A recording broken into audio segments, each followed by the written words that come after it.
So our speaker today is Ron Frost. His message is Vulnerability, Cracks, and Canyons. Ron is an author, speaker, life coach, and sales coach.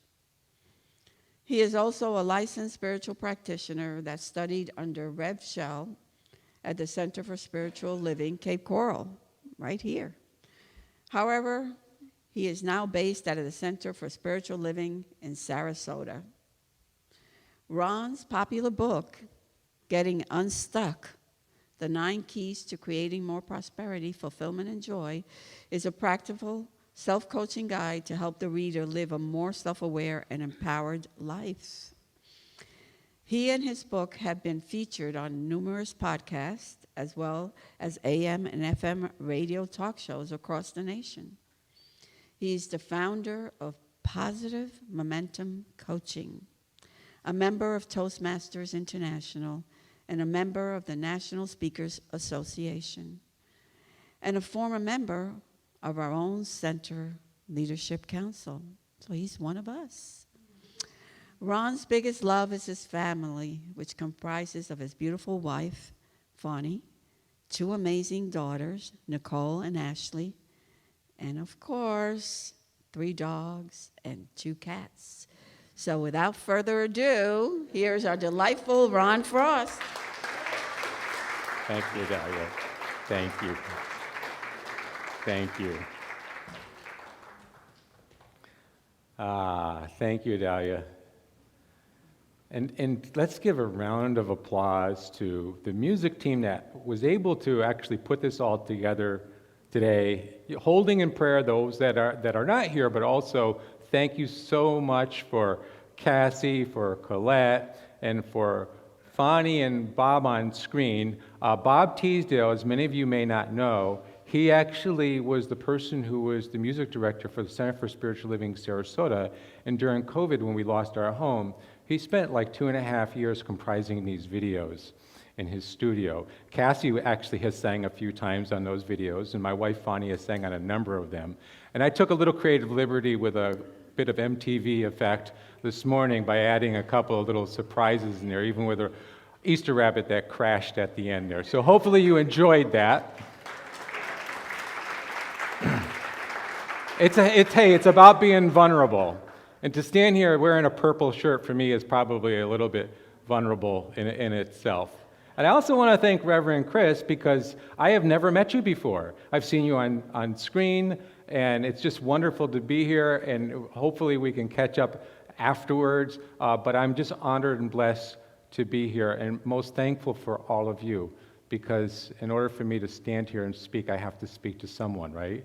And so to have an audience is absolutely wonderful. So let's start first by saying Happy Easter, Happy Passover, and Happy Ramadan. What a unique thing to have 3 major religions that come together. Quite often Passover and Easter do, but Ramadan as well. And I look at this as symbolic as the unity that is birthing on planet Earth. And through the vulnerability of the expression of the human spirit, to know that we are all really sacredly one. No matter where we come from, no matter what culture we grow up in, no matter what system or belief or whatever, together as one, we all breathe the same, we all have the same beating heart, we all feel, we all have emotions, we all have this inner thing that we really, really want to show to the world, but it takes being brave, having brave faith, and sometimes it takes leaning on someone to be able to make it through life and be truly vulnerable, truly open. And so in this topic, which was cracks and canyons, in truth and vulnerability, I'm a little dyslexic, and when I first read it, I thought it said cracked crayons, which brought up a traumatic moment in first grade when I had a broken box of Crayolas, but we won't go there. Cracks and canyons, we all know that we have these in our life. We do. Cracks are those essence of moments that just don't necessarily go our way, and yet they crack us open. They break that outer shell. They allow the inner light to shine.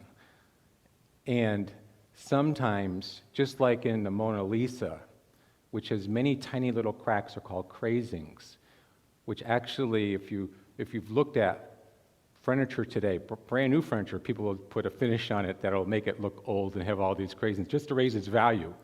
But even with the Mona Lisa, which was painted by Leonardo da Vinci in the 16th century, has immense value, has beauty to the world. And yet those cracks, those hairline cracks that are there, actually create what's called stabilization, creates strength. You see, I thought it was painted on canvas. How many artists are there in a room? Any? So we know quite often we're painting on canvas nowadays, but back then they painted on thin layers of wood. And many of those paintings, just like the Mona Lisa, experienced these little cracks. And yet they went to a certain point and they stabilized. And even with environmental differences and differences in humanity, people who had feared that this painting was eventually going to crack and fall apart never truly did. Same with a lot of great masterpieces of art. You are that masterpiece. And all those cracks that you bestow and hold, and maybe not only now, but even in the future, create that beauty within you, create that strength, create that resiliency, just like the Mona Lisa. And even with canyons, canyons are those vast open spaces that can sometimes be deep, sometimes be dark. And just like a dark night of a soul, we may go through things that may be unwanted. They may be long periods. They may be times when we need to lean on someone. We may need to reach out to a practitioner. But the truth is, even those shall pass. These too shall pass. And it comes to the honoring and being open and granting ourselves that permission to be vulnerable. Now, to be vulnerable, I look at this as three distinct levels to understand this. One is being vulnerable with the self. Second is being able to be vulnerable with your outer world, with the people around you, with the relationships. And the third is to be vulnerable with spirit, with the divine, with God, that which always has our back. And yet we grow up in a society and cultural norms that don't always allow us to express this. True? Sometimes we're just trying to fit in. You know, as we talked about those self-doubts, those uncertainties, or that conformability, to try to fit in. And yet, the first place that we really do in these three levels, we really do need to start with self, because everything is the outer reflection of the inner self. And if we want to change the world, we really need to first start at home. And so when we're honoring the self, the first thing is to go into the three permissions. And they are the permissions to feel, the permission to be your unique, authentic self, and the permission to dream and go after those dreams. And the permission to feel, really at any moment in time, we have the right to shine the light within ourselves, to open up that crack and look within, no matter what we're feeling, and take kind of that ability to take inventory on our feelings. Where are my fears? Where are my worries? Where are my doubts? Where are those places where I try to fit in and it just can't fit in? Where am I holding back? And the ability to move through that. And we need the right to feel, not to cover up. Quite often, one of my greatest guides is my loving and dear wife, Fani. And we'll have conversations, and I'm always that person that's always trying to quickly fix things, right? I'm always cutting people off and interrupting, and I need to learn to be silent. Because sometimes she's sharing, and I just want to stop and fix. How many do that? And I need to learn, and I need to understand that sometimes we need to create that safe space, because all a person wants to do is be able to feel, to vent, to let it out. So we need the permission to feel. We need to grant that for ourselves, and we need to be open and create that safe place for others. We need to be that deep listener that doesn't always have a comeback, because we may not always have the answers. But in that moment of two that come together and that deep sense of sharing, spirit is always present. Answers and wishes are always fulfilled. Sharing and vulnerability makes it possible. So the other permission is the permission to be yourself. Don't try to fit in. And it's hard to do because we have these cultural and societal norms that say you got to be this way, do this way. And it's tough. It's tough. And I'll give you one quick example, and I don't know how many people in here relate to this. Have you ever been called a daydreamer? A daydreamer, right? Show your hand if you're a daydreamer. Now, when I was I think it was kindergarten when this happened, but I don't know. I got labeled a daydreamer. I started looking out the window, not paying attention in class. I also was a little bit of a disruptor, according to my mom, who's probably listening at this now moment, I was the kid that kept falling out of my chair trying to make others laugh. I needed attention. Hyperly active. Today we call the hyperly active and the daydreamer ADHD. It's just a different label. But the truth is, I was always looking out the window. The most beautiful words growing up when I was a little toddler from my mom was, "Ronald, go out and play." I love nature. As I spent time in my youth, I worked on my uncle's farm, I did outdoor chores. I just loved being outdoors. Nature was nurture for me.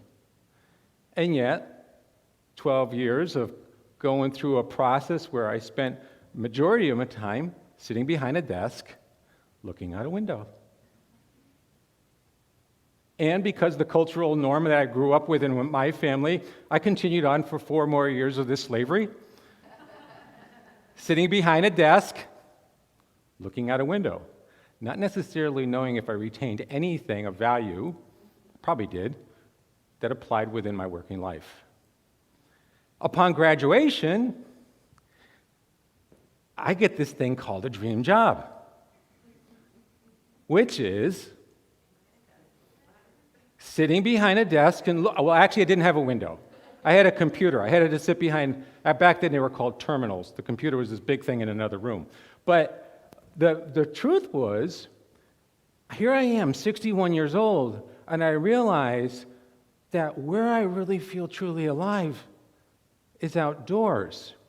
Whether it's mowing a lawn or doing a simple activity of walking the dog, riding my bike, or Ronald, go out and play. I don't think I've once had a moment where I've been outdoors, staring back through the window, looking at that desk and that computer, wondering what it would be like to be there. And the truth is, my creative moments are at nighttime when everybody else is asleep and it's dark and I can't go out and play, and that's when I can write and I can express and I can do my creative thing. So get to know you and don't try to fit in. Don't try to fit in. And not everybody is going to agree with you. Not everybody is going to necessarily understand you. And this is the way. The best that you can do is shine your light in your own unique way. As you shine your light, you will attract, like moths to a flame, the audience that's supposed to be with you. Your groupies, your followers, the people that support you, those people that you also support, the playground that you wish to play within, the doors and opportunities that will open for you, the more you resonate with your true self. And you need to become vulnerable with that. You need to be not hiding. You need to step out into that, because the more you become you, the more the world and the universe confirms that greatness and helps pave the way. And not everybody is going to, that's the thing, it's just, we need to get over it. We become people pleasers, right? How many people here are people? I know I do it all the time. Not everybody's going to really understand maybe you, your message, the songs you rock to, your language, or the name you wear upon your chest. When I first traveled to Asia, my very first business trip to Asia, I had to go to Taiwan and Hong Kong. It was the same company, it was the same franchise, same business, but I had to meet the owner in Taiwan first, and then I had to go to Hong Kong. And as I went to Taiwan, and again, I was excited, it's the first time in Asia. So I went to Taiwan, they greeted me with a very, very special gift. It was a name tag, which they actually made on the spot. And he said, it's going to be 3 Chinese characters, and we can make it in a way that expresses either the meaning of your name or the sound of your name. And I don't remember what I did. But it was either the meaning of their name or the sound of your name. So I got these 3 Chinese characters. My name tag, wearing it as proud as can be. And then, after leaving the office in Taipei, I get on a jet, I fly, get to my hotel room in Hong Kong. But guess what? In Taipei, they speak Mandarin, still Chinese. In Hong Kong, they speak Cantonese, different meaning. So here I am, waking up early in the morning, getting dressed, and I get on the subway, and much of the crowded places, like big cities like New York or Hong Kong, people are stern. They don't make eye contact. They don't smile. They're reserved. They're not truly being vulnerable. I mean, who would be on a crowded subway? But this moment was a little bit different. First person kind of looked at my name tag, looked at me, and smiled. I kind of stuck my chest out a little higher. Then all of a sudden I noticed that a couple other people, these smiles started to turn into a little bit of snickers, like in those polite points like this. I didn't know what was going on. I thought it was like, here I am, the only American on a Hong Kong subway that's bringing, this energy of happiness, people smiling and laughing. And then I get to the office, and even the secretary is like, she's got a smirk on her face. I must have this special touch. I get to finally the office of the owner, and he's like, you may want to take that off. Not everybody will understand you. Apparently, I was the toilet bowl cleaner. I could flush all your problems away. The truth in life is not everybody is going to understand who you are, what you represent, what your message is, your language, the name upon your chest.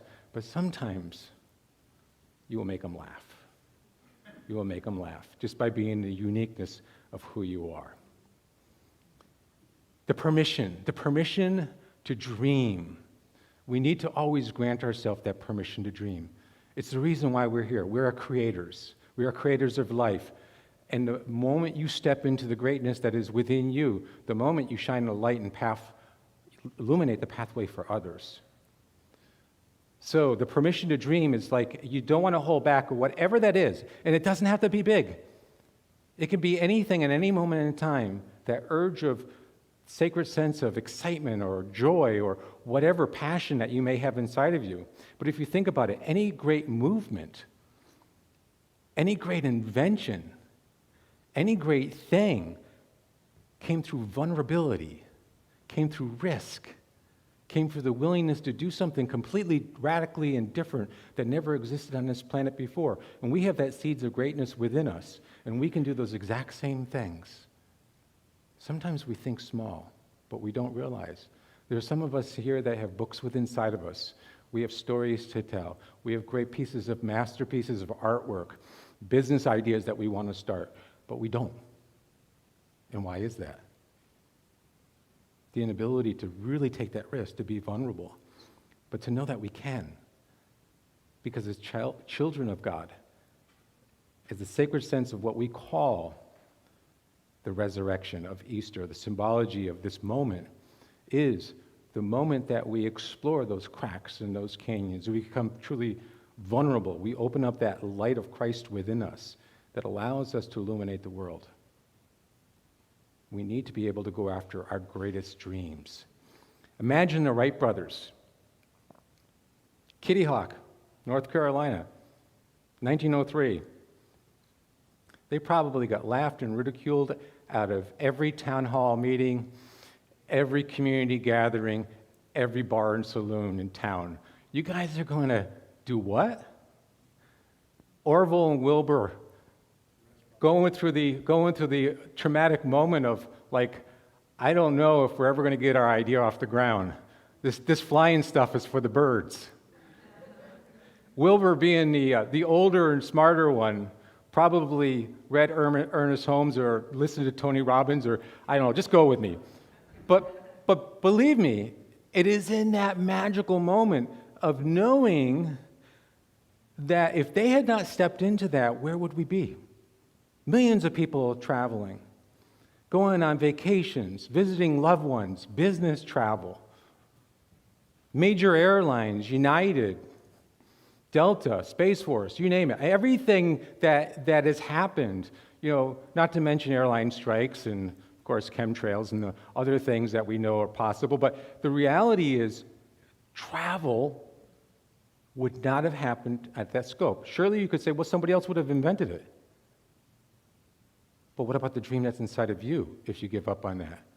Will somebody else invent that? You are here to birth greatness into the world. And the uniqueness that you are is what shines the light. Now, I have a three-step simple process for this that you can either memorize. If you've got a pen, you can take it down. But it's really the thing that allows us to be vulnerable, yet move through it and share that thing in the world. It creates that little bit of momentum, and we can do this in any moment in our life. It is number one is to be able to say, what is the greatness that's emerging through me at this moment? What is it that I want to be, that I want to do, that I want to have, or I want to express? It doesn't have to be a big mountain. It doesn't have to be a 10-year plan. It is, what is that uniqueness that's within you that's maybe different than what we've been used to? That it's not the conforming to the societal norms or to the culture or to the way of being. Most of you are not conformists if you realize it. You're here at the Center for Spiritual Living. You realize the pathway brought you here. You realize that maybe some of the upbringings that you had just didn't click at a certain moment in time in your life. So you were bold, you were vulnerable, you were different, and you came here. And so you're nonconformist. And if we look at the word conform, basically the verb is like to swindle or to cheat, and form is the form of the self. We would be cheating ourselves if we were to conform. To be radically liberal is the ability to be vulnerable with our dreams, our ideas, and our goals. So number one is, what is that I want to express? What is it that I want to express? And it can be in a be, do, have, or an expression. Expression can come through creative and art forms. Expression could be just, I want to be a better listener. I want to be more open and more vulnerable. I want to be able to generate random acts of kindness into the world. Or maybe it's you do want to write a book. Or maybe you have, my next goal may be fitness. Whatever it is. Or I want to travel the world. Whatever that is, that's unique to you. And number two is, what is that one small step that I can take in this moment? Don't write the whole book. Come up with a title. Don't try to take off 20, 30, 40 pounds or whatever it is and get in super shape. Sign up for the gym membership. If you want to travel to France, maybe just Google, find out what the airline ticket costs. What is the one small step that you can do in this now moment, today or within the next couple of days? You see, the human spirit likes movement. In stagnation, we become feeling of hopelessness, feeling stuck. And the more that we authentically move, the more we open the doorway for others to move as well. So that's number two, that one small step. And number three is, who are you going to be vulnerable and open to and share this with? Who can you be a partner with? Not necessarily on that specific project, because we're all different, but who can you support? Who can you be that one that actually allows them to be vulnerable too? So you can listen to their dreams and their desires and their goals, and you can be supportive of them. Many of you probably know Malika. You've probably met her. She's actually my Monday morning prayer partner. Actually, we pray Monday afternoons now, but we've been doing this for over 5 years. And such a wonderful thing to have prayer involved with your dreams, your desires, and your goals. I would certainly recommend bringing prayer into that as well. So we do that. It's kind of like an accountability partner in a way, but we also hold the light for each other. for each other's growth. We also have the openness to be vulnerable. You want somebody that can be open and honest at that level, that you can share with, and yet you can support each other together. So number one and number two, the ability to dream, the ability to take a first step. This is brave faith. Number three, someone to lean on. And that causes movement. And so the next part is to be able to be vulnerable with others. We pretty much said that. But it's the law of reciprocity. Which, as you do unto others, others do unto you. Basically, if you're open and vulnerable, you're planting that seed for allowing others to be that way too. And I know it's hard because we've had times when we've done that in the past, and yet people have shot us down. Many of us have maybe been brought up and we've been bullied, or we've been in systems or situations or families where we've been not able to speak. Or maybe we've been through abusive relationships. And as we know that the truth is, we're here to heal the planet through us, as us. And compassion is the understanding that hurt people hurt people. And we've all been hurt people. And we've all had moments, even unintentionally, where we may have hurt someone. But the truth is, at the level of vulnerability, we can be truly open and honest, and we can ground that sense of love and light to where hurt no longer happens. We live in a vibrational universe. We are vibrational beings, and as we start to anchor that truth on a vulnerable level, we can transform the planet just through transforming ourselves.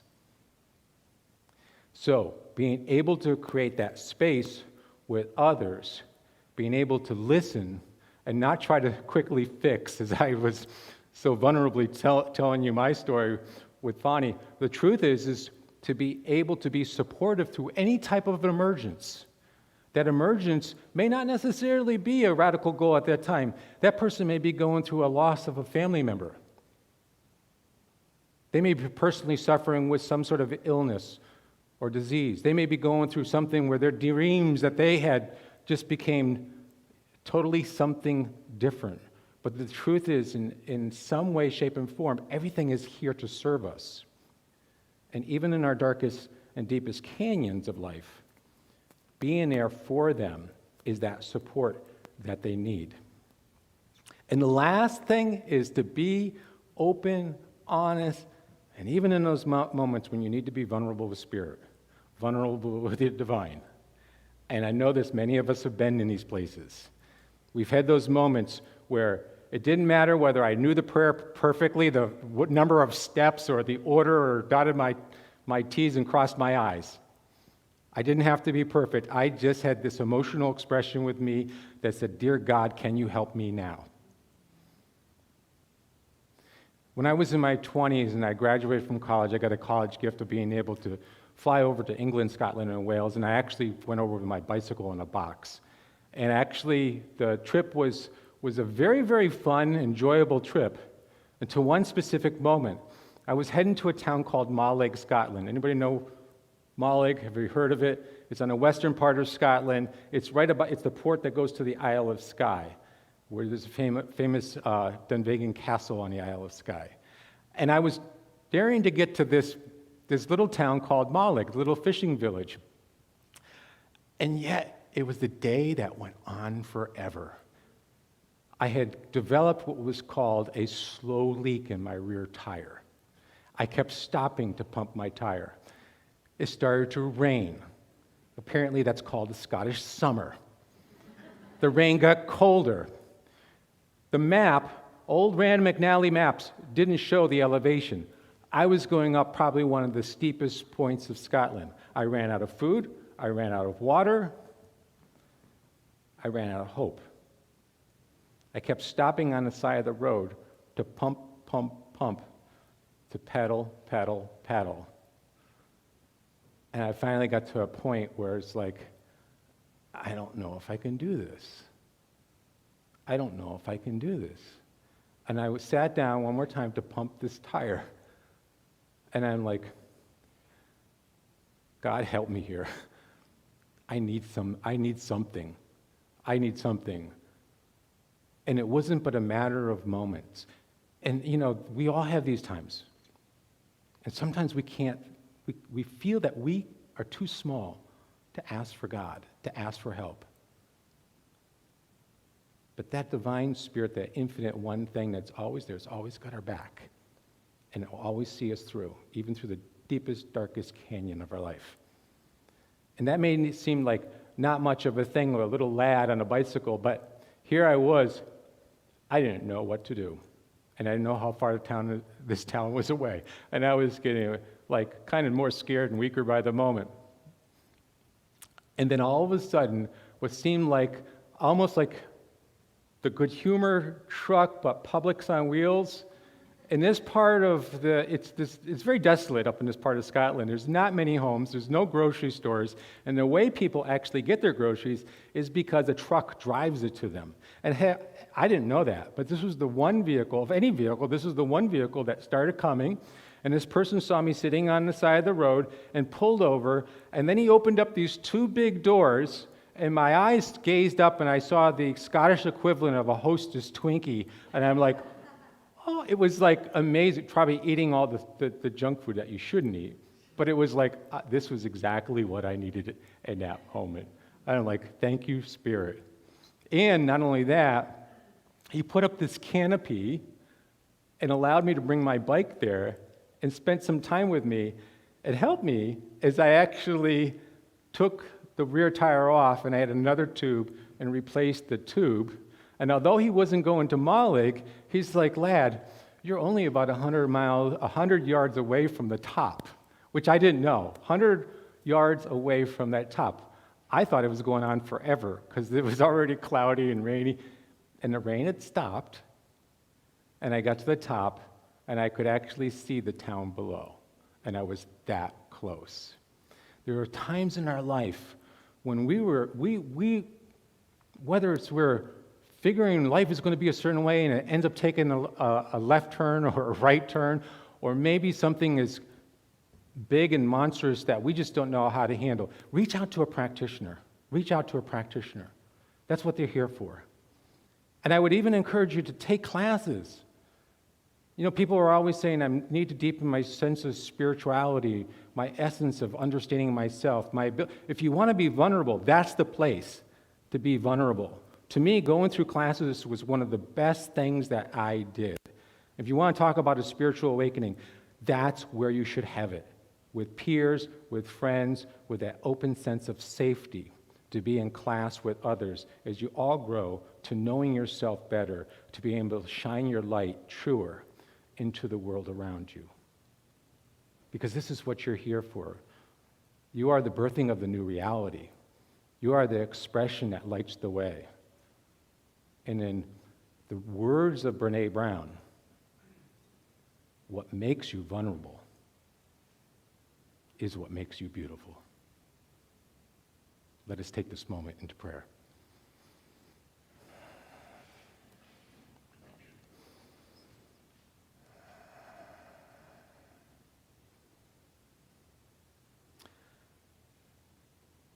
And a feeling of gratitude of being in here in this now moment, in the celebratory time of Easter, Passover, Ramadan, and knowing that the Spirit of the One is forever blessing all of life. Knowing that this true one thing, this infinite presence, this love, this joy, this realm of possibilities, this thing that breathes into life itself, God, Spirit, the love beauty of the universe. It is always present and fully present in every now and moment, and this is the presence that exists within me at this moment, exists within this prayer, exists within all things and all life, exists within this sanctuary of sensitive beings of light that are here at this now moment, whether they're present in the chair or whether they're online. This is the truth that God is all there is, and that it is one with this essence that we know as the Center for Spiritual Living, as humanity itself. And with it, I know that there is this distinct possibility of the expression of human life that comes through the vulnerability of spirit, vulnerability of the self, and that there is always this that has our back, that we know is God, that we know is Spirit, that we know is the light and love of the universe. And we know that every now moment that it is continuously birthing for our greatest good, and that as we step into our greatest good is that unique puzzle piece that fits so perfectly in place that allows all the other puzzle pieces to align and creates that magnificent, glorious picture of life that we know is our life. That is the blessing that is here. That is the joy that is bubbling up. That is the greatness that is birthing. That is even in the darkest days of true essence of vulnerability of expression, that is the right to say, I see you, I know you, I love you. It's with an open heart of gratitude that I surrender this prayer to the divine, the one law of mind, knowing it is done, knowing it is manifesting here now as the magnificence of the Center for Spiritual Living, Cape Coral. And together we say, and so it is. Namaste.